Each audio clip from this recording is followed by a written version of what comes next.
Sehr robust präsentiert sich die Spleen-Monofoil-Kombination, die wir hier zum ersten Probieren bekommen haben.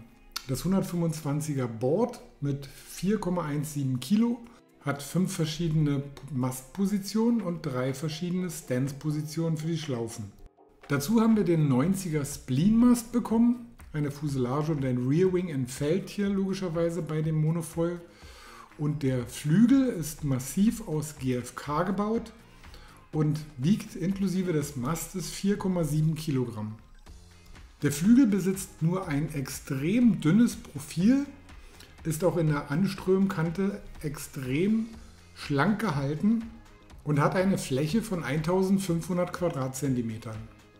Alle Einzelteile sind mit Inbusschrauben in einer Größe verschraubt.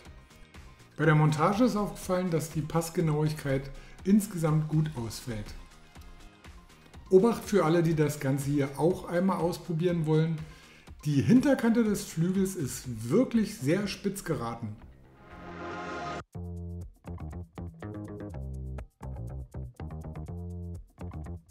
Vorneweg sei erwähnt, dass es sich hier nicht um einen klassischen Test handelt, da es keinerlei vergleichbaren Produkte am Markt gibt.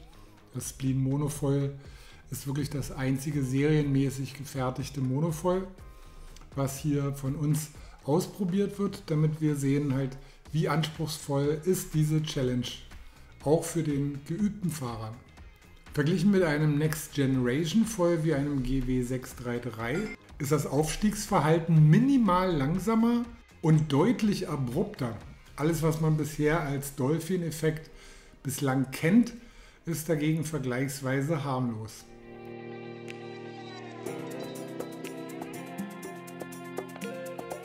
Um das ganze System in Fahrt in einer Stabilität oder in einer stabilen Lage zu halten, bedarf es einer wirklich sehr guten, gleichmäßigen Ausbalanciertheit zwischen dem vorderen und dem hinteren Fuß.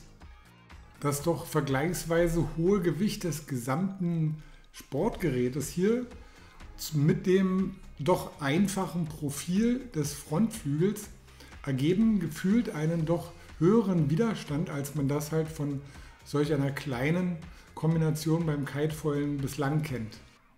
Dementsprechend ist hier auch die Geschwindigkeit, Beschleunigung und auch das Anwendverhalten nur befriedigend. Da man sehr viel Feingefühl benötigt, um diesen Flügel hier auf eine ausreichende Geschwindigkeit zu bringen, damit er durchgehend gleichmäßig trägt, ist auch ein Kite mit einem hohen Grundzug hier optimal von der Kombination. Insgesamt sehen wir auch hier, sobald die Geschwindigkeit minimal nachlässt oder kleinste Ausgleichsbewegungen vorgenommen werden, wird die Geschwindigkeit geringer und der Flügel sinkt doch auch recht abrupt wiederum ab.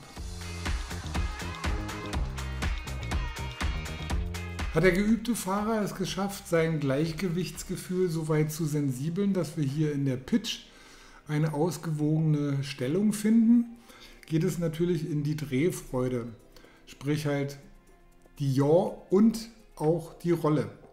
Beides ist auch so ungewohnt frei und beweglich, dass man auch hier höchste Vorsicht walten lassen muss, sprich halt sich ganz langsam und sensibel an die einzelnen Neigungswinkel herantasten muss, um hier nicht wieder sofort zu stürzen.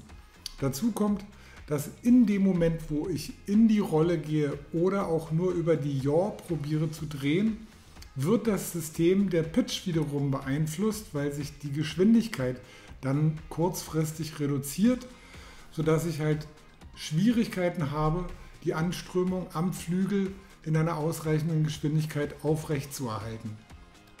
Klar geht es bei diesem Monofoil-Prinzip halt schon darum, halt wirklich dann die Sicherheit und den Mut zu finden, alles mit einer möglichst hohen Geschwindigkeit zu vollziehen, um durch diese Geschwindigkeit halt die notwendige Stabilität zu erzeugen, die durch den fehlenden Stabi benötigt wird.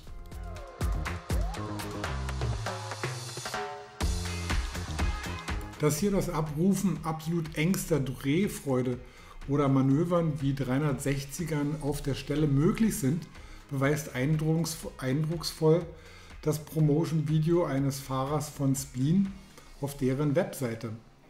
Unsere Tester, die sicherlich auch zu den geübteren unter den Kitefoilern zählen, war es aber auch im gesamten Testzeitraum nicht hundertprozentig möglich, an die Grenzbereiche wie eines Wingouts oder eines Gleitens auf der Oberfläche von dem Frontflügel zu erreichen.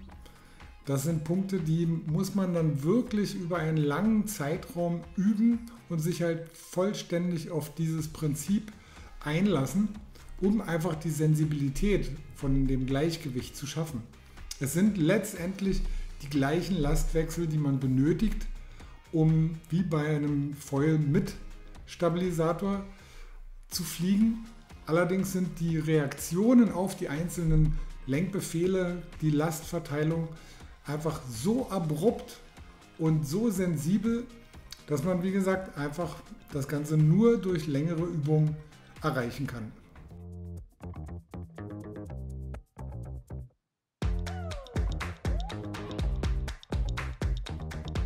Kommen wir nochmal, um das Ganze vielleicht noch etwas besser zu verdeutlichen, zu den unterschiedlichen Geschwindigkeitsbereichen und deren Kontrolle. Wenn ich konsequent mit maximaler Geschwindigkeit, die der Flügel zulässt, am Fahren bin, dann stabilisieren sich die Achsen zusehends. Probiere ich zu zögerlich an die einzelnen Manöver und die einzelnen Schritte heranzugehen, mache ich das natürlich logischerweise mit einer geringeren Geschwindigkeit, die dazu führt, dass die Achsen noch instabiler werden, besonders auch die Anströmung am Frontflügel dann irgendwann nicht mehr ausreicht und er abrupt absinkt.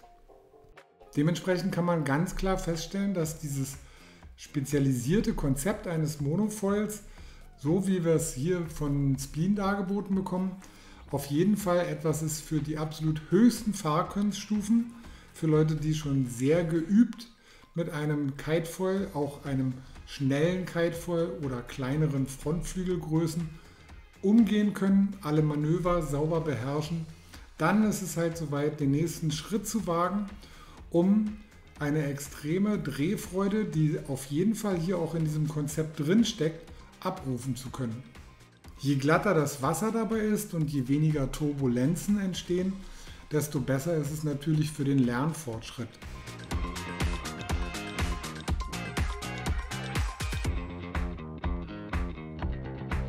Ein Punkt, um es sich am Anfang vielleicht noch einen kleinen Tick leichter zu machen, ist einen 60er Mast auszuwählen anstelle einen 90er oder vielleicht auch ein größeres Brett zu nehmen. Prinzipiell ist aber von dem 125er Fabfoil Board hier nichts Negatives zu vermelden. Wir haben weiterhin auch beim Nose Touchdown ein schönes, sanftes Aufsetzen und man kriegt halt das Board auch immer wieder hoch. Insgesamt ist das Ganze hier mit Bevels versehen, dass es sich nicht so leicht festhängt. Also die Grundkonstruktion des Brettes passt schon wirklich sehr gut dazu und ist auch funktionell. Alles in allem kostet ein ganzes Set hier 1099 €, Board inklusive des Foils, was halt auch den finanziellen Aufwand für den Versuch dieses spezialisierten Materials in Grenzen hält. Aber zum Schluss gilt, wer den 100%igen Spaß hier genießen will, der muss üben.